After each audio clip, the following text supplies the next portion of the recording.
بند کر دیجیے نا، چھوڑیے اس کے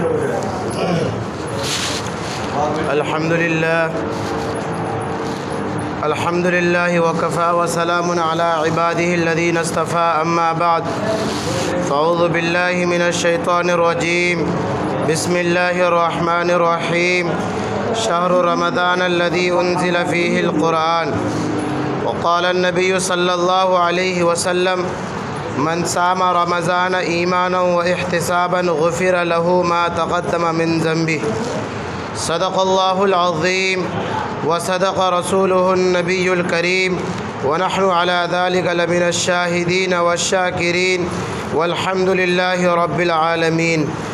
اللهم صل على سيدنا محمد في أول كلامنا، اللهم صل على سيدنا محمد في أوسط كلامنا، اللهم صل على سيدنا محمد في آخر كلامنا.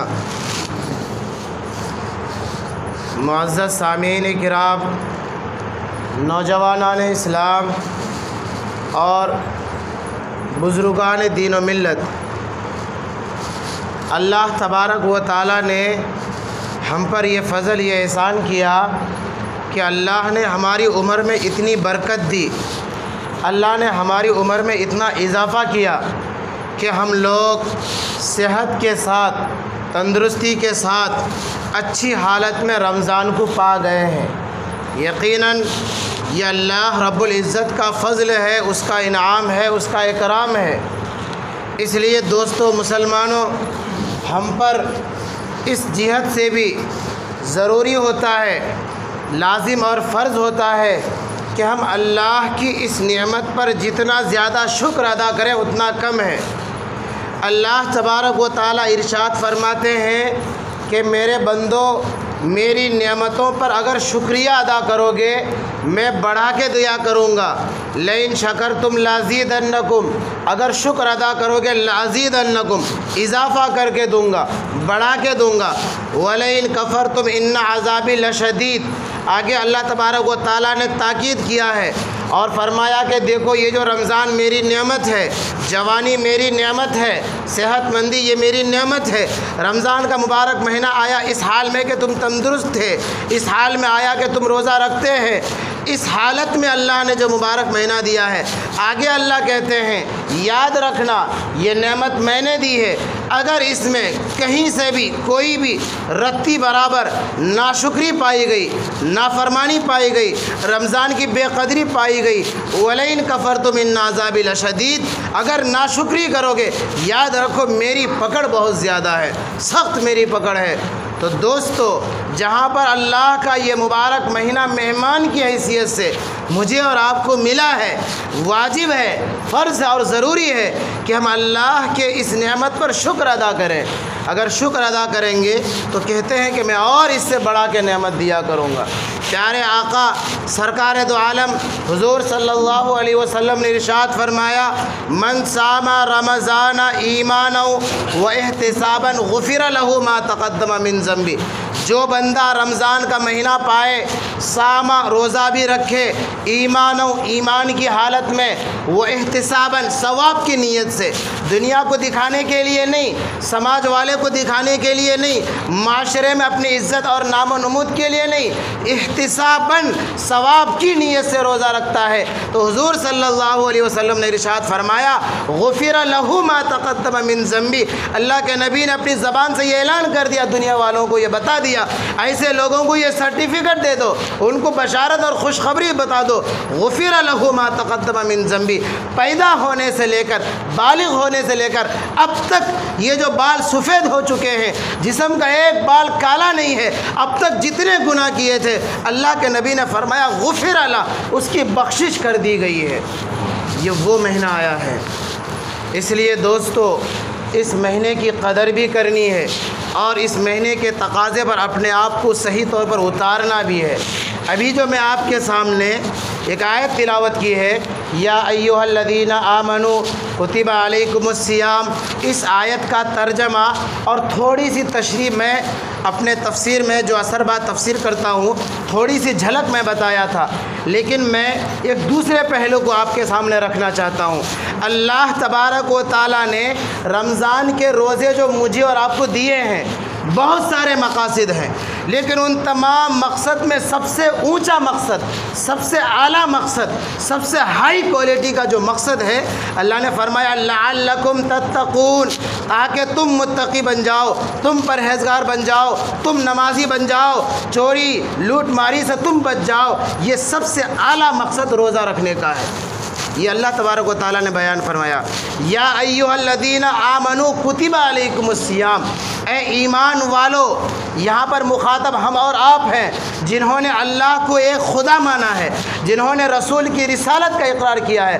اللہ نے صرف ایسے ہی لوگوں سے مطالبہ کیا ہے، کتب علیکم الصیام، تم پر رمضان کے روزے فرض کر دیے گئے۔ اور آگے اللہ نے فرمایا یہ مت بھولنا کہ صرف تمہیں کو روزے دیے، ایسا کچھ نہیں ہے، تم سے پہلے جو لوگ گزر گئے ہیں، تم سے پہلے عیسیٰ کی امت گزری ہے، موسیٰ کی امت گزری ہے، نوح کی امت گزری ہے، داؤد کی امت گزری ہے، سب امتیوں پر میں نے رمضان کے روزے دیے گئے ہیں۔ تو اللہ نے فرمایا کما کتب علی الذین من قبلکم، تم سے پہلے جو لوگ گزرے ہیں ان پر بھی یہ روزے دیے گئے تھے۔ اچھا مقصد کیا ہے؟ مقصد وہی کہ تم متقی اور پرہیزگار بن جاؤ۔ کیسے متقی پرہیزگار بنتے ہیں؟ کیسے پتہ چلے گا کہ متقی پرہیزگار بنیں گے؟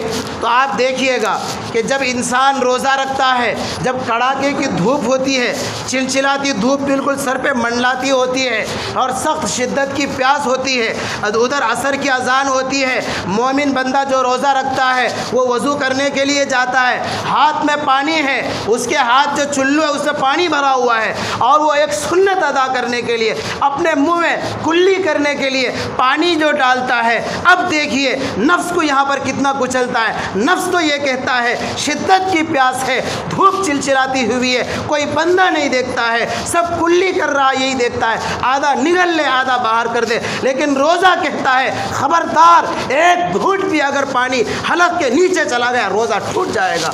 یہاں پر بندہ رک جاتا ہے، یہ کیا ہے؟ یہاں کون دیکھا؟ روزہ یہ تقویٰ ہے۔ تو ایسے ہی اللہ نے نہیں کہا کہ یہ روزہ جو ہے تقویٰ پیدا کرتا۔ کیسے؟ کون دیکھ رہا تھا وضو کے وقت؟ کوئی نہیں دیکھ رہا تھا، لیکن کون اسے مجبور کر دیا؟ پانی کا وہ جو قطرہ منہ میں لیا تھا سارا کا سارا نیچے وہ نگلنے پر۔ اور اتنا ہی نہیں، پھر اسے یہ ڈر ہوتا ہے کہ کہیں کوئی ایک بوند اندر تو نہیں چلا گیا۔ مسئلہ بھی پوچھتے ہیں کہ مفتی صاحب وضو کر رہے تھے، کلی کرتے کرتے تھوڑا غرغرہ کیے، ایک دو بوند اندر چلا گیا، ایسا محسوس ہوتا ہے کیا روزہ ٹوٹا؟ اتنا ایمان کیسے بن گیا؟ یہ روزے کی فضیلت ہے، یہ روزے کی اہمیت ہے۔ یہاں پر رک کر میں آپ کو ایک تاکید والا جملہ بتانا چاہتا ہوں۔ اللہ نے فرما دیا کہ تم پر روزے فرض کیے گئے تاکہ تم نمازی بن جاؤ، تاکہ تم متقی بن جاؤ، تاکہ تم پرہیزگار بن جاؤ۔ ایک سوال ہے میرا آپ سے کہ ہماری عمر 50 سال ہو گئی، 70 سال ہو گئی، 20 سال ہو گئی، 40 سال ہو گئی ہے، ہم نے 40 رمضان کے روزے رکھے ہیں، 70 سال رمضان کے روزے رکھے ہیں، لیکن سوال یہ پیدا ہوتا ہے کہ جس طرح ہم نے گزشتہ رمضان سے پہلے کے ایام گزار رہے تھے، آج بھی وہی ہماری زندگی ہے۔ رمضان کے بعد، عید کے بعد وہی لوٹ ماری ہے، عید کے بعد وہی داڑھی منڈانا ہے، عید کے بعد وہی بے نمازی ہے۔ آخر وجہ کیا ہے؟ رمضان کے روزے تو ہم نے بھی رکھے تھے، تراویح تو ہم نے بھی پڑھی تھی، رمضان کے لیے ہم نے بھی سحری کیا تھا، ہم نے بھی افطار کیا تھا۔ سوال یہ ہے، اللہ نے کہہ دیا کہ تم متقی بن جاؤ گے اگر رمضان کے روزے رکھ لو۔ اب یہاں سوال یہ پیدا ہوتا ہے کہ ہم نے 70 سال روزے رکھے، 50 سال روزے رکھے، 20 سال روزے رکھے، لیکن چہرے میں اب تک داڑھی نہیں آئی ہے، پھر متقی کیسے بنے؟ اب یہاں پر رک کر سوال یہ پیدا ہوا کہ کیا قرآن نے جو کہا لعلکم تتقون، تم روزہ رکھو تاکہ متقی بن جاؤ، تاکہ پرہیزگار بن جاؤ، تاکہ اللہ کے ولی بن جاؤ، اللہ کے لاڈلے پیارے بندے بن جاؤ، تو قرآن تو یہ کہتا ہے، لیکن ہم نے 50 سال رمضان کے روزے رکھے لیکن چہرے میں اب تک داڑھی نہیں آئی ہے، اللہ کے پیارے بندے ہم اب تک نہیں بنے ہیں۔ آخر کمی کہاں پائی گئی ہے؟ کیا ہم نے جو روزہ رکھا یہاں پر کوئی کمی پائی جا رہی ہے، یا العیاذ باللہ، ہزار بار نعوذ باللہ، خدا کا بتایا ہوا قانون، نبی کا بتایا ہوا طریقہ غلط ہے؟ دو ہی چیز ہو سکتی ہے، یا تو قرآن غلط ہے یا پھر ہم نے روزہ رکھنے میں کوئی کمی کی ہے۔ اور ہمیں یہ چڑھتے سورج کی طرح یقین ہے، جیسے یہ سورج کا روزانہ سورج جو طلوع ہوتا ہے اس میں کسی کو شک ہے؟ کسی کو شک نہیں ہے۔ چاند 14ویں رات کو چمکتا ہے، اس میں کسی کو شک ہے؟ نہیں ہے۔ جب اذان ہوگی مغرب کی رات آئے گی، اس میں کسی کو شک ہے؟ نہیں ہے۔ تو یہ چڑھتے سورج کی طرح ہمیں یقین ہے کہ قرآن کا ایک ایک حرف، ایک ایک زبر، ایک ایک زیر، ایک ایک نقطہ سچ ہے۔ لیکن پھر پریشانی کیا ہے؟ جب قرآن سچ ہے، یہ چاند کی طرح ہمیں پکا یقین ہے، بلکہ ہم تو یہ کہتے ہیں، ہمارا ایمان یہ ہے کہ ہم غلط دیکھ سکتے ہیں، یہ سورج غلط ہو سکتا ہے، اس کی روشنی غلط ہو سکتی ہے، یہ دن غلط ہو سکتا ہے، لیکن قرآن کا بتایا ہوا ایک ایک اصول سچا ہے، تو پھر کیوں نہیں ہم متقی بنتے ہیں؟ یہاں سوچنے کی ضرورت ہے، غور کرنے کی ضرورت ہے۔ ہزاروں تقریریں ہم نے سن لی ہے۔ اب ماشاءاللہ نیٹ کا زمانہ ہے، یوٹیوب کا زمانہ ہے، جس کی تقریر سننا ہو مارو سارے تقاریر آ جاتے ہیں، تو کہیں سے تو کوئی کمی نہیں پائی گئی، لیکن کمی جو پائی جا رہی کہ ہم اب تک کیوں نہیں متقی بنے، اب تک میرے چہرے میں داڑھی کیوں نہیں آئی ہے، اب تک میں نے صف اول کا نمازی کیوں نہیں بنا، اب تک تہجد کی پابندی مجھ سے کیوں نہیں ہو رہی ہے، اب تک مجھ سے گالیاں کیوں نہیں چھوٹ رہی ہے، اب تک میں غیبت کرنا بند کیوں نہیں کر رہا ہوں۔ رمضان تو آ کے چلا جا رہا ہے۔ تو دوستو، یہ اس طرح کے ایک نہیں دو نہیں ہزاروں رمضان آ کر کے اپنی ساری انعامات، سارے فضائل، سارے اکرام وہ آ کر کے دے کے چلا جائے گا، لیکن اگر ہم صحیح نیت سے روزہ رکھیں گے، صحیح نیت سے افطاری کریں گے، صحیح نیت سے ہماری سحری ہوگی، تو پھر یاد رکھیے ایک رمضان ہمارے لیے کافی ہے ہم اپنی زندگی کو سنوارنے کے لیے۔ اللہ کے نبی نے ارشاد فرمایا کہ جس بندے کا یہ 30 دن یعنی ایک مہینہ صحیح طور پر ایمان کی حالت میں، روزے کی حالت میں، نماز کی حالت میں اور پکے سچے مومن ہونے کی حالت میں ایک مہینہ اگر گزر جائے، تو اللہ کے نبی کہتے کہ باقی کے جو 11 مہینے ہیں وہ 11 مہینے صحیح گزرنے کے لیے میں گارنٹی لیتا ہوں۔ یہ نبی کی حدیث ہے۔